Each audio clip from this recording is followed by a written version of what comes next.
നേരത്തെ റിവ്യൂവിന്റെ കാര്യമാണ്. ഇപ്പൊ റിവ്യൂവിനെയൊക്കെ എങ്ങനെ പേടിച്ചിട്ടാണോ അതോ അങ്ങനെ ആൾക്കാരിൽ നിന്ന് ഇത്രയും ഹൈപ്പ് കൊടുത്തിട്ട് ഇങ്ങനെ ആവും അങ്ങനെയൊക്കെയുള്ള റിവ്യൂകൾ വരുന്നത് കൊണ്ടാണോ ഇപ്പൊ അങ്ങനെ ട്രെൻഡ് മാറിക്കൊണ്ടിരിക്കുന്നത്? ട്രെൻഡ് മാറിയെന്നൊന്നും എനിക്ക് തോന്നുന്നില്ല. അത് ഓരോ സിനിമയുടെ മാർക്കറ്റിംഗ് സ്ട്രാറ്റജി അനുസരിച്ചായിരിക്കും അങ്ങനെ ചെയ്യപ്പെടുന്നത്. പിന്നെ വെച്ചാൽ നമ്മൾ സിനിമയിൽ പ്രവർത്തിച്ച കുറച്ച് ആൾക്കാർ സിനിമ ഇറങ്ങുന്നതിന് മുമ്പ് വന്നിരുന്നിട്ട് ഭയങ്കര തള്ളുതള്ളി ഭയങ്കര സിനിമയാണ്, നിങ്ങളെല്ലാവരും പറഞ്ഞ ആനയാണ് കുതിരയാണ് എന്ന് പറയുന്നതൊക്കെ എത്രമാത്രം എഫക്റ്റീവാണ് എന്ന് എനിക്ക് തോന്നുന്നില്ല. ഇതൊക്കെ കാരണം ഇപ്പം നമുക്കൊരു സിനിമ ഇന്നിപ്പം ഇറങ്ങി, ഇന്ന് റിലീസായി, രാവിലത്തെ ഷോ ഉച്ച കഴിയുമ്പോഴത്തേക്കും കേരളത്തിൽ ഇപ്പം ഒരു സിനിമയോട് അടുത്ത് നിൽക്കുന്ന അല്ലെങ്കിൽ സിനിമ കാണുന്ന കേരളത്തിലെ ഒരു 90% പ്രേക്ഷകനും ഈ സിനിമയെക്കുറിച്ചുള്ള റിവ്യൂ അല്ലെങ്കിൽ ആളുകളുടെ അഭിപ്രായം കിട്ടിക്കഴിഞ്ഞു. അവരിന്ന് തന്നെ തീരുമാനിച്ചിട്ടുണ്ട് ഈ ആഴ്ച ഈ സിനിമ കാണണോ വേണ്ടോ എന്നുള്ളത്. കേരളത്തിലെ മുഴുവൻ പ്രേക്ഷകരും തന്നെ തീരുമാനിച്ചിട്ടുണ്ട്. അപ്പോൾ അതിന് വേണ്ടിയിട്ട് നമ്മളിങ്ങനെ ഒരു മാസം കൊണ്ട് ഒരുക്കൊന്നും ആവശ്യമില്ല എന്നുള്ളതാണ് തോന്നുന്നത്. അല്ലെങ്കിൽ ഈ സാഹചര്യത്തിൽ അതിപ്പോൾ ഇന്ന് രാവിലെ പടം റിലീസായി വൈകുന്നേരം ആയപ്പോൾ എല്ലാവരും പറഞ്ഞിട്ടുണ്ട് പടം നല്ലതാണോ അല്ലയോ എന്നുള്ളത്. അപ്പോൾ അതനുസരിച്ച് ആൾക്കാർ ടിക്കറ്റ് എടുക്കും, സിനിമ കാണും, അത്രേ ഉള്ളൂ. അതിനകത്ത് ഭയങ്കര ഒരു തള്ളിൻ്റെ ആവശ്യമില്ലെന്നാണ് ഞാൻ പറഞ്ഞത്. അത് ജസ്റ്റ് ആൾക്കാരെന്ന് അറിയിക്കുക എന്നുള്ളതാണ് ഇത്ര ആവശ്യമുള്ളൂ തോന്നുന്നു.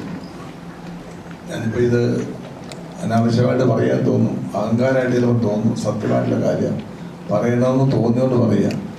ഞാനൊരു 40-42 വർഷമായി സിനിമയിൽ നിൽക്കുന്നു. അന്ന് ഈ റിവ്യൂ പരിപാടിയൊന്നുമില്ല. സിനിമ വരുന്നു, നാന, വെള്ളി നക്ഷത്രം, അങ്ങനെ ചിത്രകാർത്തി, അങ്ങനെ കുറേ മാഗസിനുണ്ട്. അതിനകത്ത് കൊള്ളാമെന്ന് പറയുന്നു. അല്ലെങ്കിൽ സിനിമ തിയേറ്റർ നല്ലതാണെങ്കിൽ ഓടും. ഇപ്പോഴും അതാണ് അവസ്ഥ.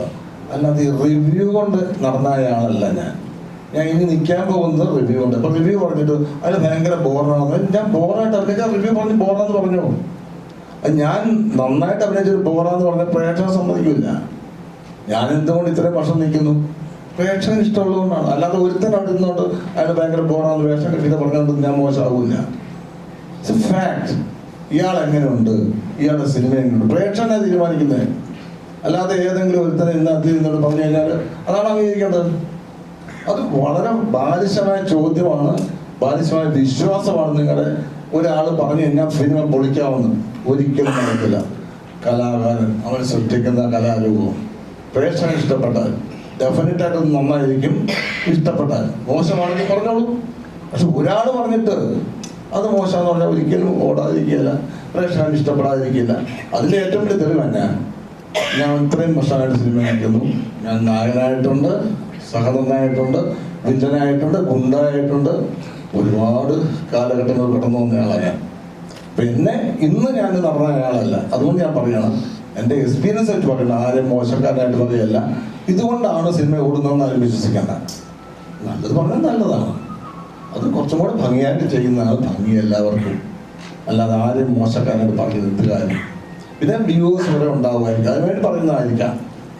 പക്ഷേ നല്ലതായിട്ട് നല്ല സിനിമയിൽ നല്ല വിമർശനം ഉണ്ടാകുന്നതാണ് പറയുന്ന ആളിന് നല്ലത്, പ്രേക്ഷകന് നല്ലത്, സമൂഹത്തിന് നല്ലത്.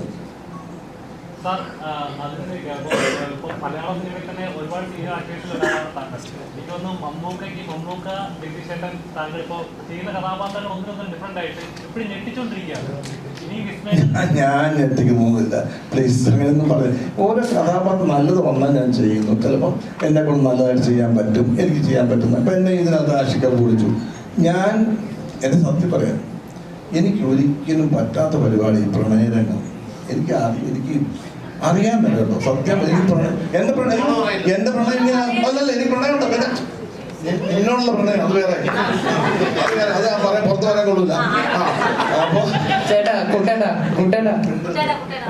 നേരത്തെ സൂരജിന്റെ കാര്യം പറഞ്ഞോളെ. അപ്പൊ എനിക്ക് എന്റെ പ്രണയം അത് എനിക്ക് അറിയില്ല ശരിക്കും പറഞ്ഞാൽ. എന്നെ ആദ്യം കാമുകനായിട്ട് സിനിമയിൽ അവതരിപ്പിച്ചത് ആഷിക പോവാണ്. സോൾട്ട് ആൻഡ് പെപ്പർ എന്ന സിനിമയിൽ എന്തൊരു വലിയ കാമുകനാണ്. കണ്ട പ്രേക്ഷകർ പറഞ്ഞത് ലാല്, ശ്വേത, ആസിഫ് അലി, അവരുടെ പ്രണയമൊക്കെ. പക്ഷെ എൻ്റെ പ്രണയം, എൻ്റെ കാമുകയെ കാണിക്കുന്നതുമില്ല. പക്ഷെ ഞാൻ ഭയങ്കര കാമുകനായിട്ട് എല്ലാവരുടെയും തോന്നുന്നുണ്ട്. ആ ഡയറക്ടറുടെ മിടുക്കാണ്, എൻ്റെ മിടുക്കല്ല. അങ്ങനെ എന്നെ നല്ലൊരു ക്യാരക്ടറായിട്ട് എന്നെ ഇത്രയും നാൾ നിലനിർത്തിക്കൊണ്ട് ഇവിടുത്തെ ഡയറക്ടേഴ്സാണ്, ഇവിടുത്തെ പ്രൊഡ്യൂസേഴ്സാണ്, ഇവിടുത്തെ പ്രേക്ഷകരാണ്. അല്ലാതെ ഈ ഞാൻ പറഞ്ഞത് മനസ്സിലായില്ലേ, ഒരാൾ പറഞ്ഞുകൊണ്ട് അങ്ങനെ ആവില്ല സിനിമ. തൽക്കാലം ഒരു ചില കാര്യങ്ങൾ നടക്കുമായിരിക്കും.